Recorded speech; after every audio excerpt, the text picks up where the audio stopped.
Bienvenidos a Gestores Perú. Este es el curso de especialización en contrataciones del Estado. Estamos en la sesión correspondiente a etapas del procedimiento. Bien, este procedimiento o todo procedimiento de contratación sigue una lógica de procesos. Por eso tiene una serie de etapas. Vamos a determinar que cada una de estas etapas se cierra y tiene un carácter preclusorio. Precluye la etapa que ha cerrado, ¿no? Entonces tenemos que el procedimiento en general se lleva a cabo a través de una convocatoria, que es una convocatoria pública a través del sistema electrónico de contrataciones con el Estado, un registro de participantes, formulación y absolución de consultas, y observaciones, integración de las bases, presentación de propuestas, calificación y evaluación de propuestas y otorgamiento de la buena pro. Examinemos cada una de ellas en detalle. Tenemos el caso, en primer lugar, el de la convocatoria. La convocatoria se hace pública a través del sistema electrónico de contrataciones del Estado.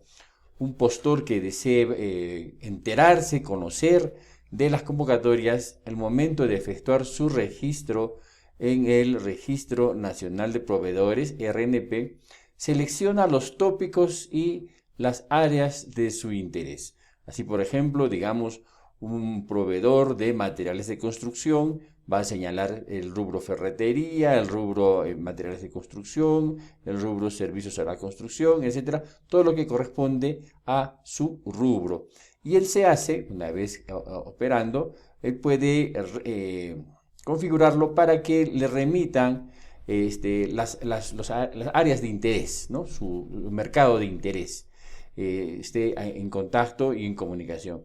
También hay aplicativos y páginas web que realizan este mismo servicio de difusión. Antiguamente la convocatoria se hacía a través de los periódicos, el periódico oficial, el Diario El Peruano, pero demostró ser ineficiente porque no todos acceden al Diario El Peruano, porque hay que leerlo, etcétera, y como hemos notado nosotros en cursos anteriores, en sesiones anteriores, perdón, que la tecnología de la información viene cambiando las formas de hacer, ¿no? Bueno, entonces ahora tenemos esta plataforma que es la versión 3.0 del sistema electrónico de contratación del Estado. ¿Cómo se hace la convocatoria? Se identifica la entidad, el tipo de procedimiento, la descripción básica del objeto contractual, el valor referencial en caso de obras y consultoría de obras, en caso de bienes y servicios es el valor estimado, que no se publica, el costo de reproducción y el calendario del procedimiento, que es la parte más importante, ¿no? Este calendario está organizado en función de estas etapas del procedimiento y el plazo para el cumplimiento de las prestaciones. Es importante tener presente que la convocatoria no aplica en el caso del procedimiento de comparación de precios, el cual se realiza simplemente mediante la indagación de mercado, ¿no? Las 3 cotizaciones, el informe técnico que demuestra que es un procedimiento viable a través de la adquisición, la contratación de los bienes y servicios, y a posteriori se publica en el SEACE, ¿no? Esta es una metodología en función de la facilitación, ¿no? Es decir, en el criterio de balance entre flexibilidad y control hemos establecido para el caso de comparación de precios esa modalidad. Muy bien, en los demás sí hay convocatoria.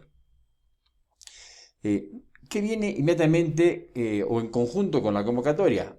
Desde el mismo día de la convocatoria, los participantes que deseen pueden registrarse en el proceso, se registran como participantes. Es un requisito obligatorio contar con el Registro Nacional de Proveedor para efectuar el registro. El registro se hace también en forma electrónica a través del SEACE, ¿no? Entonces debe encontrarse con RNP vigente y no encontrarse impedido de participar en ese proceso. Los impedimentos están detallados en el artículo 11 de la Ley de Contrataciones, como sabemos. ¿Y desde cuándo no se puede registrar? Desde el día siguiente de la convocatoria hasta un día antes de iniciar la presentación de ofertas. hasta antes de iniciar la presentación de ofertas. Es decir, hasta ese mismo día, rato antes de iniciar la presentación de ofertas, de acuerdo al calendario. Hay que revisarlo. Muy bien. Una vez generada la etapa de convocatoria y registro de participantes, la siguiente etapa es la de consultas y observaciones. Es necesario distinguir: una consulta es una solicitud de aclaración de algún aspecto que no queda claro de la revisión de las bases. Una observación, en cambio, es la advertencia a la entidad de que se está incurriendo en determinada vulneración o a la ley de contrataciones, básicamente a los principios de la ley de contrataciones, o a alguna otra normativa sectorial. Por ejemplo, en el caso de combustibles, el reglamento de comercialización de combustibles; en el caso de voladura de roca, la reglamentación específica sobre Discameg y el tema de explosivos, y así por el estilo, ¿no? Son observaciones advirtiéndole a la entidad que está incurriendo en una vulneración a una norma en específico. ¿Cómo se realiza? A través del SEACE también. Ya no hay que ir en un papel, imprimirlo, llevarlo a mesa de partes, consumir tiempo, horas hombre. No, es directamente a través de un formulario electrónico y se registra en el SEACE. Esto va a dar lugar luego a la absolución de consultas y estas, a su vez, a la integración de bases. Lo vemos en la siguiente etapa. Producto de las consultas y las observaciones, el OEG o el comité de selección tienen que revisarlas y absolverlas de manera motivada, fundamentada, ¿no? Esto se hace a través del pliego de absolución de consultas, en los cuales se pronuncia igualmente a través del formulario electrónico en acoge totalmente, acoge parcialmente o no se acoge la observación. Cuando se acoge, es decir, se acepta que existe la necesidad de hacer algún ajuste, alguna corrección a las especificaciones que constan en las bases, ¿no?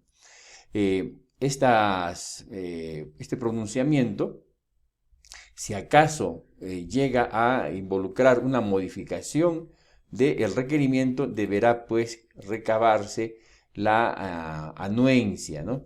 La aprobación por parte del área usuaria, y se da cuenta a aquel que aprobó el expediente de contratación, ¿no? Cuando en el pliego de absolución de consultas la absolución involucra una modificación del requerimiento, sea en plazo, sea en requisitos de habilitación, etc.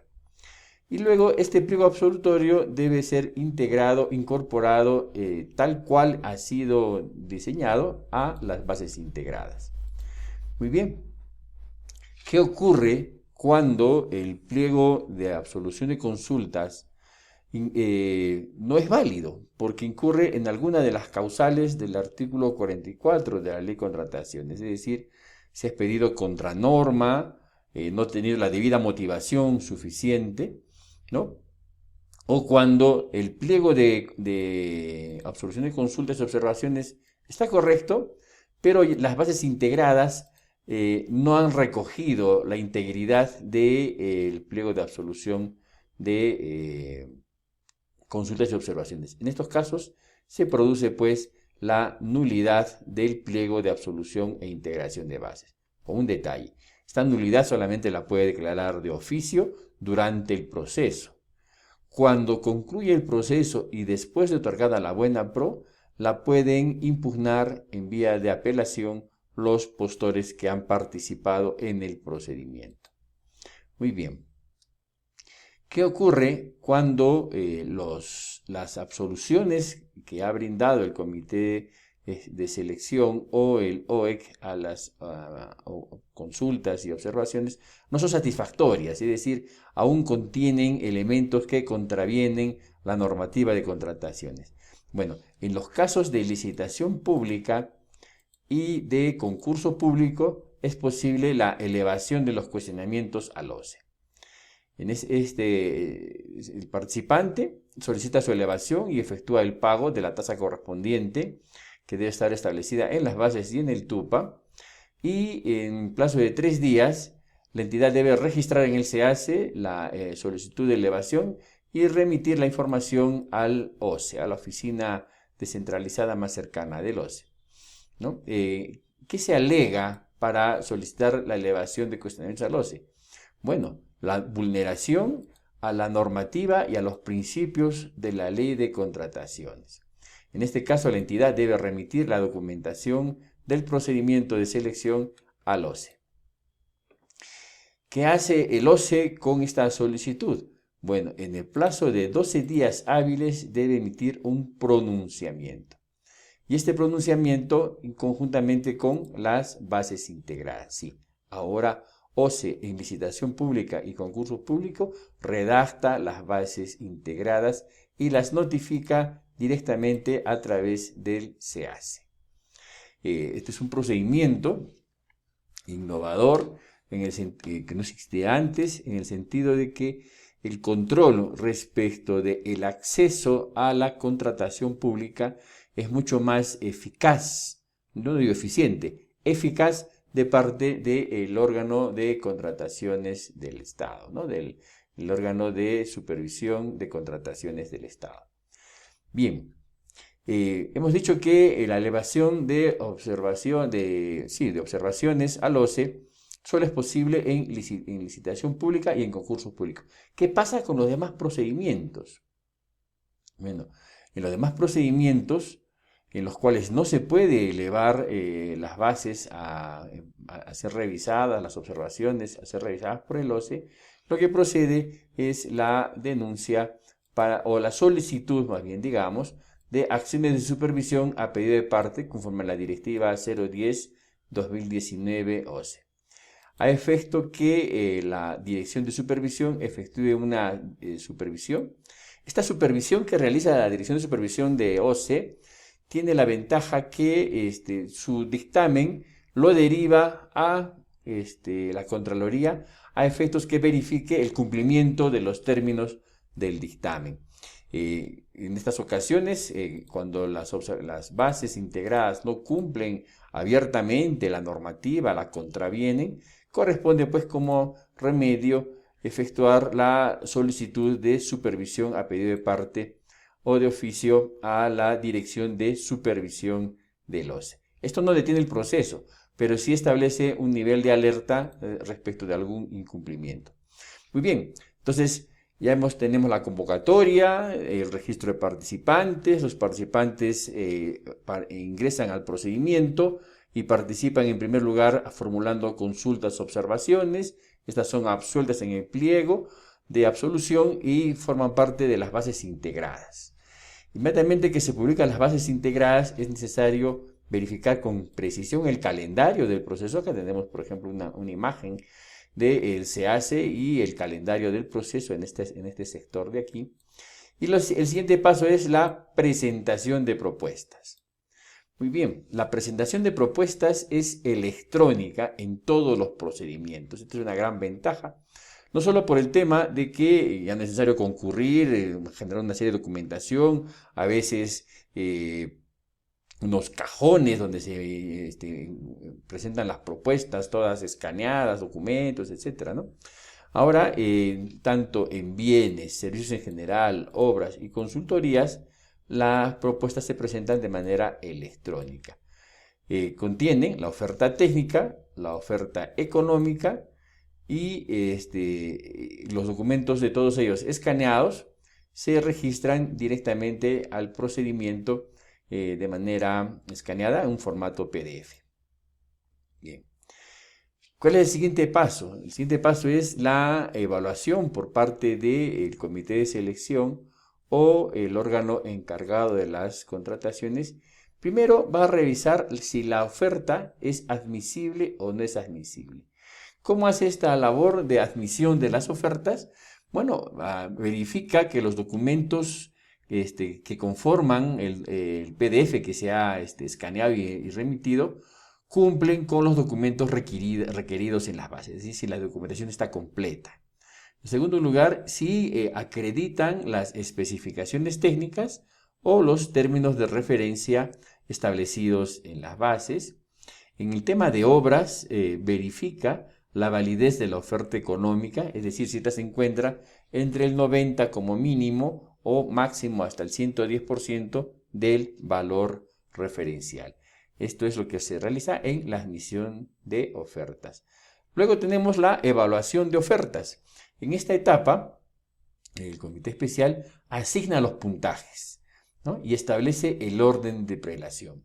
En bienes y servicios y obras, esta evaluación de ofertas es sobre la base de 100 puntos, donde el precio es un componente más de estos 100 puntos. 20 puntos le han asignado, 80 puntos al resto. El orden de prelación se establece en función de quién obtiene el mayor puntaje. En cambio, en consultoría general y en obras, el puntaje técnico se suma al puntaje económico con un factor de ponderación y la suma total da 100 puntos. Entonces, tenemos que hay que cumplir la admisión de propuestas y la evaluación de propuestas. Solo se evalúan las ofertas, obviamente, admitidas. Para la aplicación de los puntajes en la etapa de calificación, se aplican pues los factores de evaluación. Son obligatorios en caso de bienes, servicios y obras y otorgan un mínimo de 50 puntos. En algunos casos puede ser el único factor de evaluación. En el caso de contratación de bienes, el precio puede ser el único factor de evaluación. ¿Cuándo ocurre esto? Bueno, cuando estoy adquiriendo bienes de poca o nula tecnología, ¿no? Lo que me importa es el precio, porque la calidad está supuesta. Estamos hablando, por ejemplo, piedra chancada, materiales de construcción en general, donde lo que nos interesa es básicamente el precio. En los bienes que tienen mayor tecnología, sí nos interesa algunos otros elementos que nos demuestren que la oferta va a ser la mejor en términos de calidad y precio, ¿no? Ese es el criterio que se establece, ¿no? ¿Cuáles son los factores de evaluación posibles? Plazo de entrega, garantía comercial, sostenibilidad ambiental, metodología, sostenibilidad social, experiencia del postor. Anteriormente existía una amplitud, una libertad de establecer factores de evaluación. A la fecha eso ha cambiado. Lo vemos en el siguiente video.